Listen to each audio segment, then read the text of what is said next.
Yeah. Ay. Yeah, Javi. Being off the high, got me living long. Ladies and gentlemen, you know what it is. Hip Hop Mike here, live from Long Island with one of my favorite guys who's visiting for a few days. I know he might look like he's been through it, but he's been in the studio nonstop. He has a baby on the way and a project that is just going crazy. I don't know how he does it all, but Young Xavi is here. Hey, Young Xavi, man.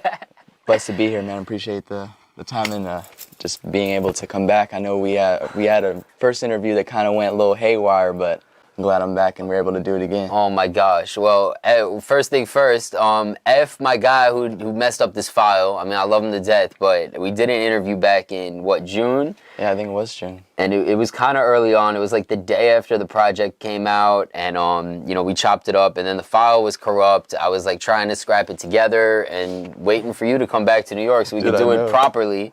Man, that was like my best interview too. I couldn't believe that shit. I was like, man, I nailed that shit. That shit was so fire. And then like a couple of days later, you're like, man, the file was corrupt. I was like, of course. I'm sorry. Oh, it's all good though. We just gotta nail it again. You think it's your luck? It's actually my luck. True. I'll say this though, I am somebody who tries to like outdo my previous self. Like I don't look at competition, like I compete with myself. Hell yeah. And I think people are gonna get a lot out of this one because I mean you've done some stuff in the couple of months since we last seen each other. It's been a crazy trip, you know, especially like kind of taking a good break from the music stuff and taking time for family and everything. I didn't really know all the stuff that kind of came with, you know, having a baby and just getting everything ready from, you know, just getting a bassinet for him to all the clothes to, you know, all the little kind of trinkets, the toys and play sets and everything that's kind of needed for that. And of course, like, you know, I wanted to start up a trust fund for him and, you know, like a college fund and a career fund and just, you know, get everything kind of ready for him.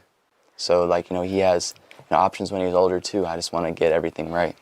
Well, I feel like, you know, even though there's a lot going on, I'm sure you can be stressed out at times. Oh, yeah. The universe has been prepared you for this. I mean, the last time we spoke, you were talking about how growing up, you know, your mom kind of got you into so many different things, and it's like multitasking's almost in the DNA from being an artist to for real.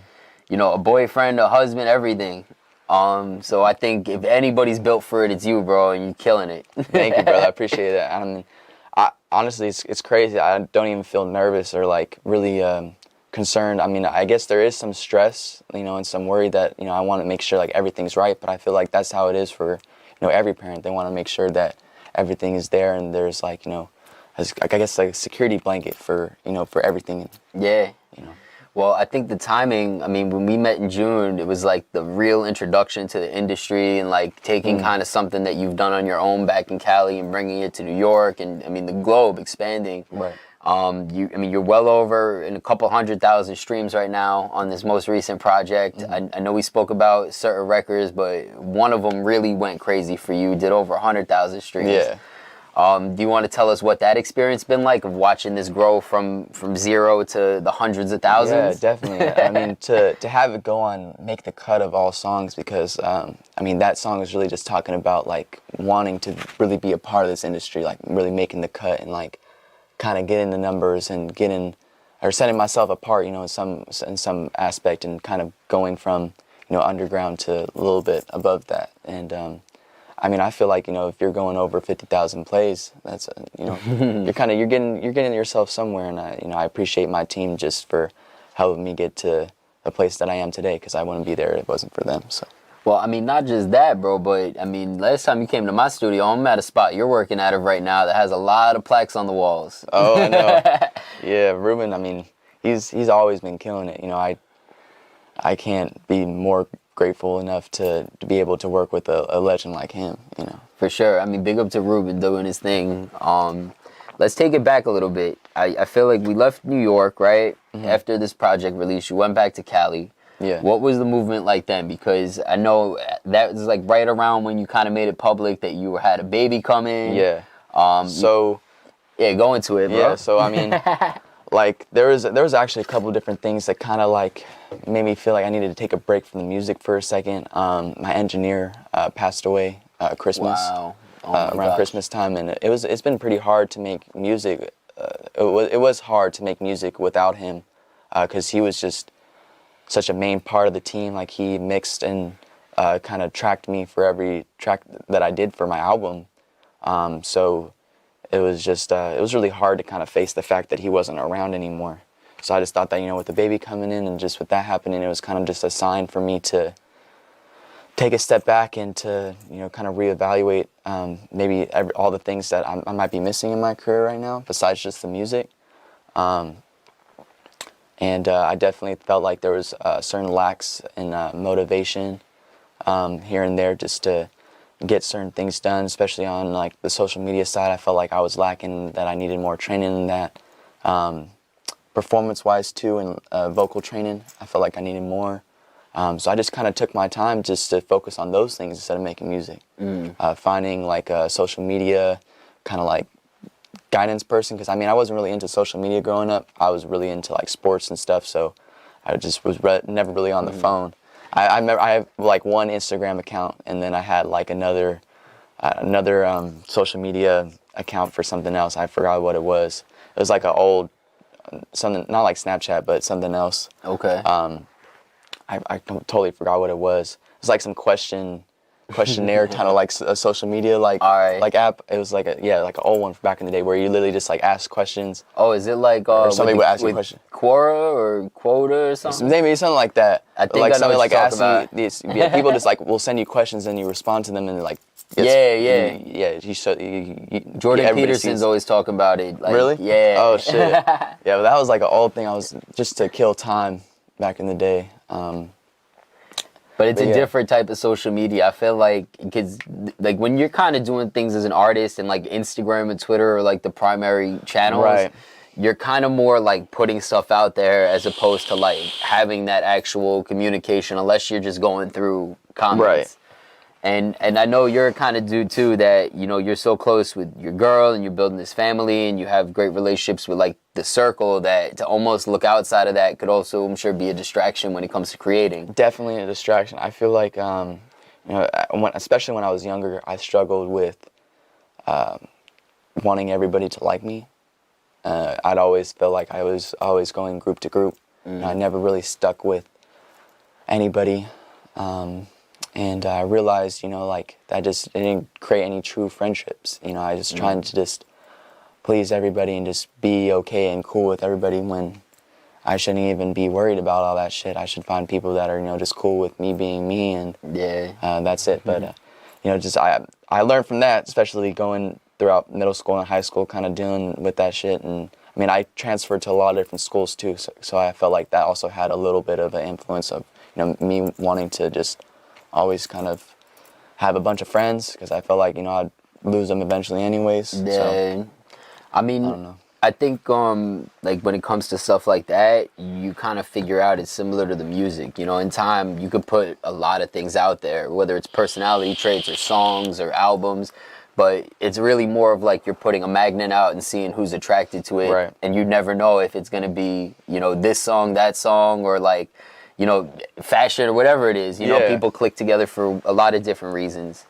On the personal tip, you talk about evolving on the social media and like being able to kind of learn these things that are industry wise, but taking a step back from like being so public and locking in with the family.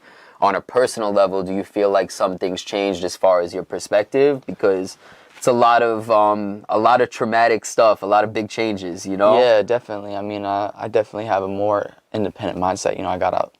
I was originally living with my mom, especially with everything going on in my career. I felt like it was wasn't really my time to get out the house yet. Okay. I just felt like it would be a good idea for me to really focus on my career at the time. But when I found out my girl was pregnant, just something told me that I had to get out the house, that I had to become more independent. And luckily, since my dad passed away, we had a family vacation kind of home, because it was his old house over in the desert. So I moved back home.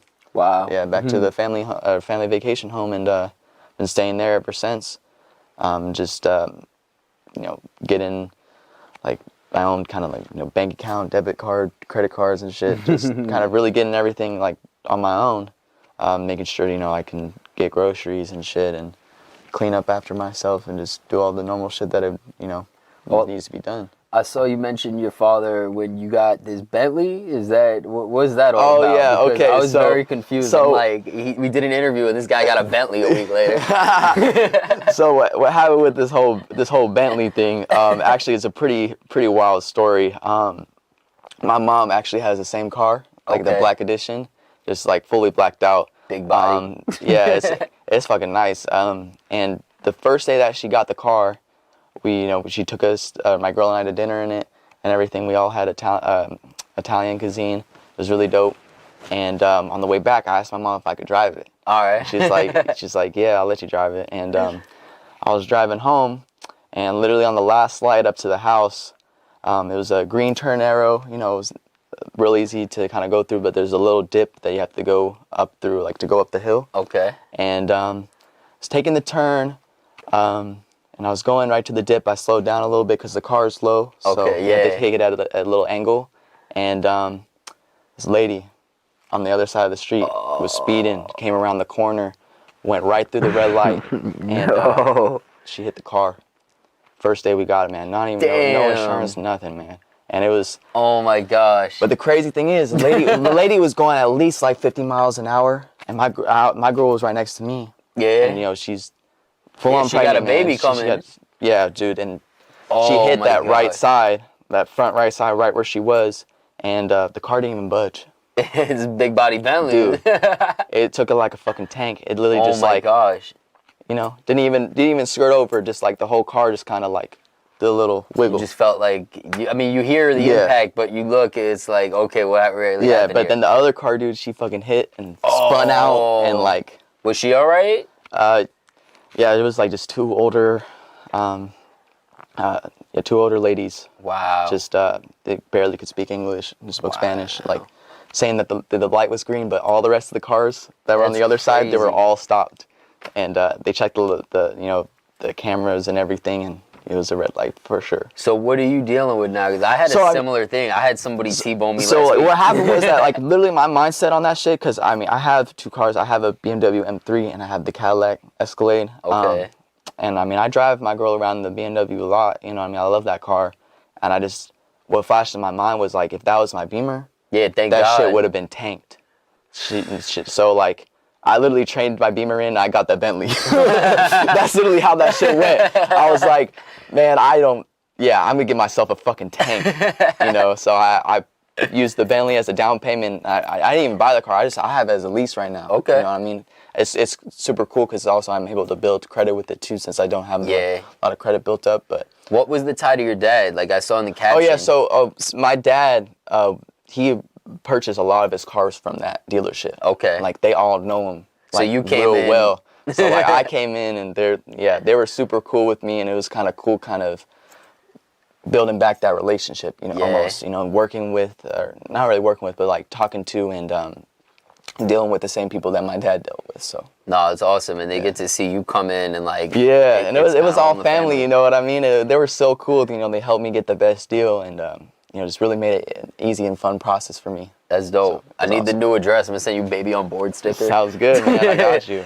What are you gonna name the baby? Actually, I'm gonna start on the legacy, man. Xavier Carlisle High Hope II. All right, So, fire. Young Javi Jr. Young Javi. Young Javi Jr. Or man. Lil Javi. Lil Javi. Oh shit. That's sick, bro. So, I mean, it sounds like a lot of crazy shit's been going on, but I mean, I think it's adding to the music. Like, I heard a record you cut yesterday.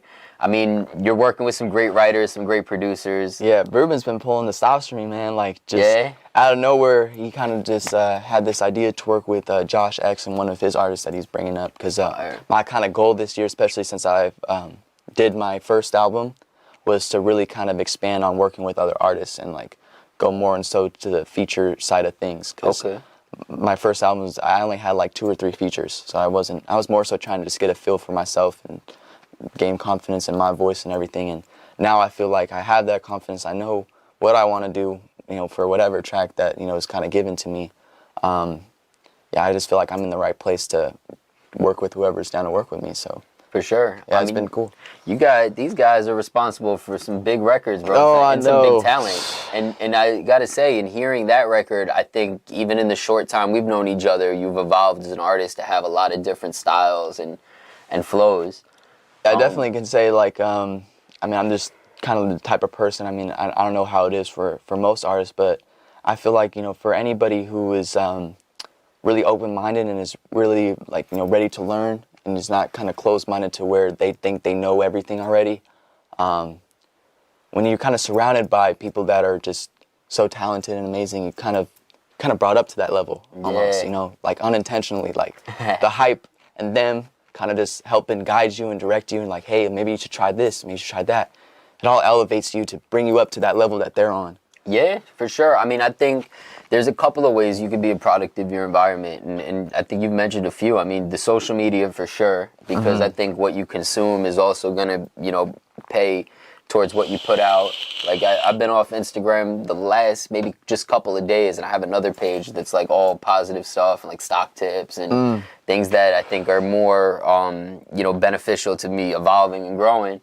And it's just like when I wake up and I look at that Instagram, like I feel a little bit better than when I wake up and I look at the other one and it's like, oh, Kardashian and Travis Barker again. Right. This is great. Which kind of like it consumes you, you know? Yeah. And I think for everything that you've been through, to have, you know, a good support system to not necessarily take you away, but help you kind of adapt and, you know, express these things in a healthy way and put it into the music, it's just helping you level up as an artist too. Right.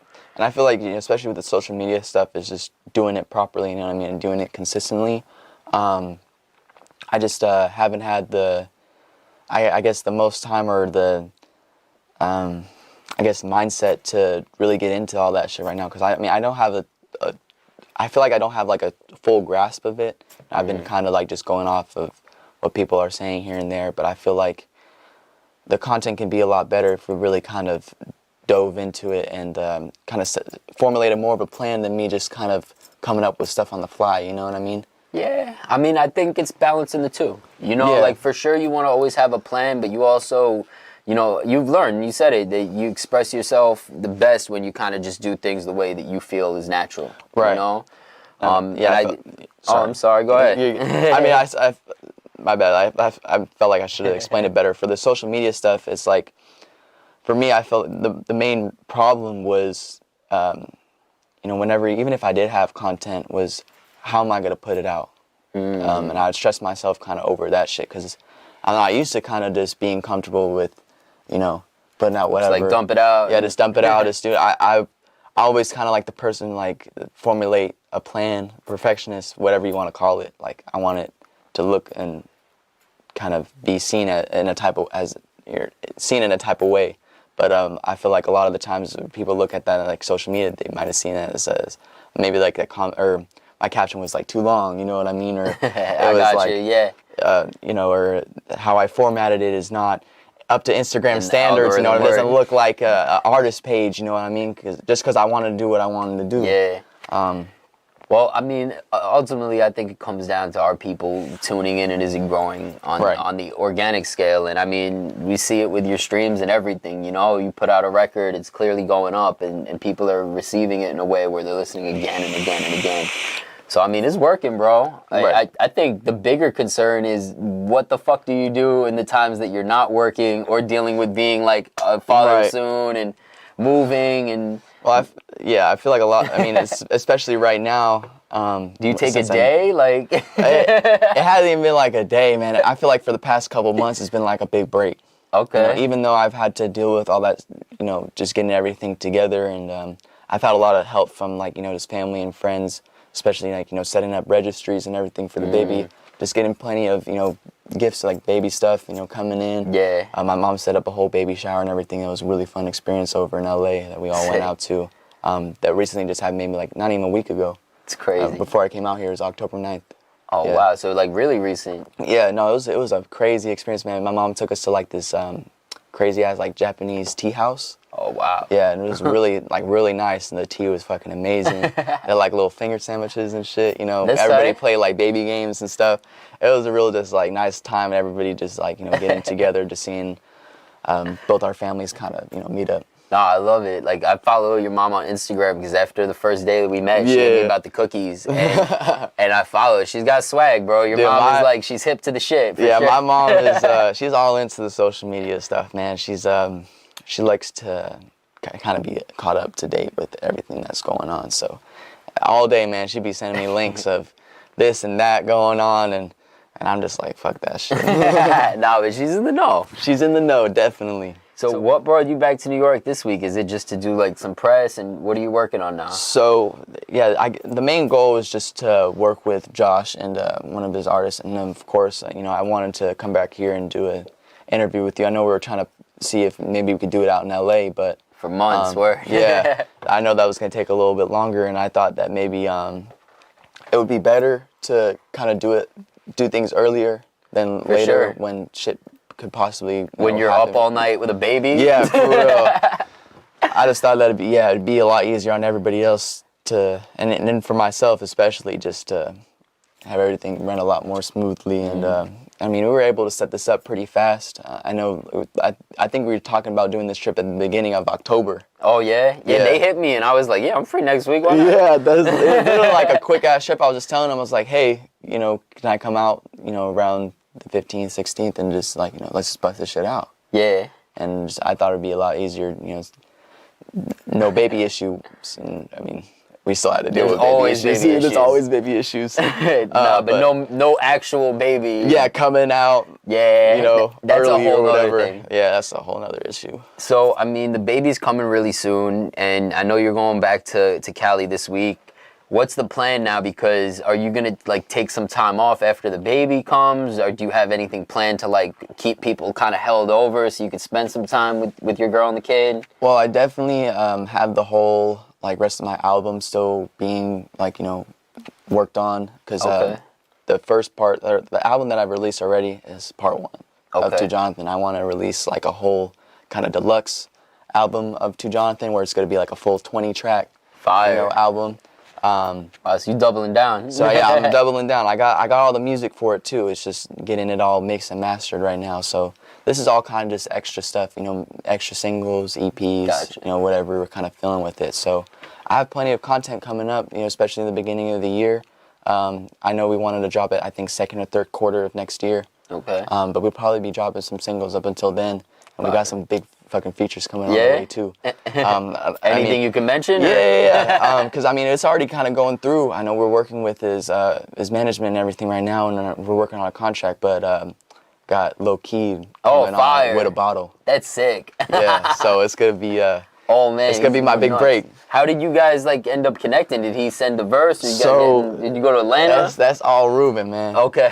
Ruben knows his management. He knows So, how to connect all of Yeah, that. he knows how to connect the dots. He gave me actually a list of artists that he gave me the choice. He was like, hey, I know a list of artists that, you know, we could potentially work with, and I know all their management.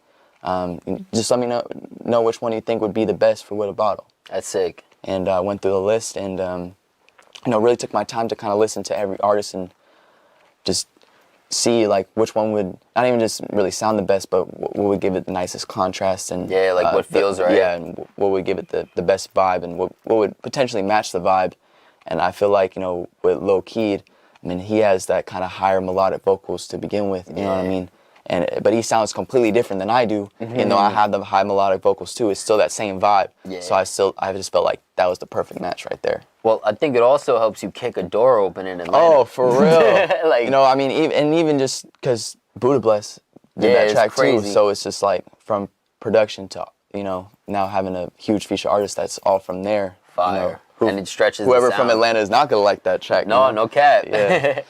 I mean, I think it's ill too, because even just seeing you out here, like you sent the address and I'm like, oh, he's in Long Island by me. And like a lot of times with artists, when they're like, oh, can you come meet me at the studio? It's like the same studios, like they're at Quad or at Penthouse and they're working with like their guys. And I came here and, you know, was like, oh my God, this is like, there's a lot of hits that come out of this place, but it is kind of removed and fresh air. We're about an hour from the city. And I think the fact that you're working like this environment and not like such a like stressful, like Right. real New York City gritty environment, but just making it about the music and the feelings, you know, this is a place I think that you could free your mind and really create. 100%, man. This whole room is like a spaceship. to Yeah, this be is honest. crazy. I It's didn't even crazy. know anything like this was here. Yeah, so this is actually a whole studio that Josh put together just recently. I'm actually the first, Uno and I were the first artists ever recording here. Oh, wow. Yeah, he just built this. And I think he threw down like $400,000 into this studio. I mean, you can tell. Killed this shit. Yeah, he killed this shit, man. It's a whole nother trip. And once he had like all the lighting down and shit, and like all the walls changed to different colors. Like you can change it to whatever color you want, or have it like kind of change, and it's a whole trip. I'm so used to seeing artists that they're just like taking pictures of the city and this and that, and then I hear the music and I'm like, damn, they weren't even working. Like, I could definitely tell from just the one record you cut in the few days you've been here. That we actually cut 3 records yesterday. Really? Yeah. Well, so what number was that? That was the second one. Okay, so in between. Yeah. So, I mean, the night before, because I came in the morning. I literally flew all night Saturday from 6. I was in. Oh, so you took the red eye. Yeah, I took the red eye from 6 p.m. and I got here at 9 a.m. Okay. And no sleep, just fucking straight into working. Straight to it. Yeah, and we worked all day, and we had like half. I think it was like almost all the way done, and then we finished that up the next day. Wow. And then did the next track, and then did another track. And then now you sit with me. You have somebody else coming to do another interview, more press. Yes. And then I know he said Josh coming back 3:30. You're gonna start recording. Yeah, we're gonna start recording on another track. So my question is, when are you gonna get some sleep, if at all? After all that. Because I know you're running home, and then you're right back to helping with the baby. And yeah. I mean, it's. I feel like. It might sound a lot more hectic than it seems, but I mean, more so, if anything, I'm just taking care of Audra, my girl, just making sure she's eating. We're both, drinking plenty of water, and then, I'm just making sure that we're in a clean environment. Yeah. Well, it's interesting, I think, too, because, again, I mean, we started talking in the very beginning of this interview about you being, like, a multitasker, and right now you're multitasking, like, so many things that I think hold a lot of weight. And I feel like as the records start rolling out, your baby comes, things start settling down, that multitasking without so much weight, the way that things are going to just propel. Right. I mean, you're setting yourself up to really be able to actually do the job that a lot of people might need 2 or 3 people to do, and actually have some fun with it, because a lot of the stressful things are seeming to move into the past, Definitely, yeah. And I'm kind of just I'm going through all those things right now, and it really is preparing me to just kind of like, yeah, this is just normal shit, Yeah, well, I mean, figure by the time, because I'm definitely going to be in LA early next year, but by the time I get there, you're going to be new dad and a new house, new family, new music, like so many things that are fresh that I think it's a great foundation for things to really blast off moving into 2022. Definitely can agree with that. I mean, I couldn't be more excited to see how it all plays out, you know what I mean? I'm not even really, I know there's going to be definitely bumps along the way. It's not going to be a perfect path to victory, but it's gonna be a cool one. I definitely am excited to learn and to just be the father that I've always kind of wanted to have in my life. What I mean? I felt like that was the biggest thing for me. Especially not having a dad, I always wanted to try to find a father figure, but now that's kind of like it's not the concern anymore. I get to be that dad. I get to be the father figure that I wanted to be. So, nah, I feel like you won't be stressed again until he's going to the dealership to buy Bentley. I know, right? But yeah, bro. I know you got mad shit today. I definitely hope it goes smoother than this morning went. And bro, you already know, like, it's all love, man. I'm super proud of you even doing so much in this short amount of time. So great things are for real coming, and I think victory's on the way. Hell yeah, man. I appreciate that. Definitely victory's on the way. My brother. Well, let them know how they can keep up with everything, and then when is this project coming? When's the deluxe? So the deluxe should be coming. I mean, we haven't had a date kind of set. I know we were originally trying to do it around when my baby was going to be born. Okay. I'm sorry for asking, Ruben. Yeah, no, but I know like. Why would you ask? I know like everything's kind of going a little bit slower, especially with everything kind of going on with the vaccinations and everything. It's just making things a lot slower. So I think we're probably going to push it to probably the beginning of the second quarter. Okay. Whenever that is. I don't know the exact months for that. It's 2022. Yeah. But I mean, that's cool because I think too, with the way things have been in the music industry since like, COVID became a thing and the pandemic and, that executive vacation that used to be like late November, December is like November, December, January, almost February now. So I mean, the music industry's been kind of picking up, but who knows what the winter has to bring, and like touring's been all over, so I think take your time, bro, and Ruben definitely is a pro and knows the vibes and what he's doing. Exactly, so that's why I'm not even questioning it, you know what I mean? Just, I let my team really kind of handle that, and I just, focus on my job, which is just, the music and getting everything done on my side, so. Run it up, bro. Yes, sir, yes, sir. Oh, yeah, I know what it is. So, yeah, if you guys want to follow me, I'm on all social media platforms at The Real Young Xavi. I'm on all streaming platforms as well, Apple Music, Spotify, SoundCloud. You can find me on Pandora Radio as well. Make sure to check me out. Thank you so much again. Y'all have a good day. And for the real supporters, I don't know, I'll see if it's okay with management, but we'll put the registry in the comments and send this guy and his girl something. Oh yeah, if you guys want to, I also have a website as well. We're doing a lot of changes to the website right now too, like the merch website and everything. I'm pretty sure it's back up again and rolling smoothly, but it's at therealyoungxavi.com for y'all to check it out. New merch is going to be coming out soon, so, I mean, give me like a month or two and we'll have new designs and shit. It's going to be popping. Go get your baby bibs. Yeah, go get your baby, Young Xavi baby bibs. Thanks, man. Appreciate you. Of course, always. thank you, bro. Appreciate it. All right.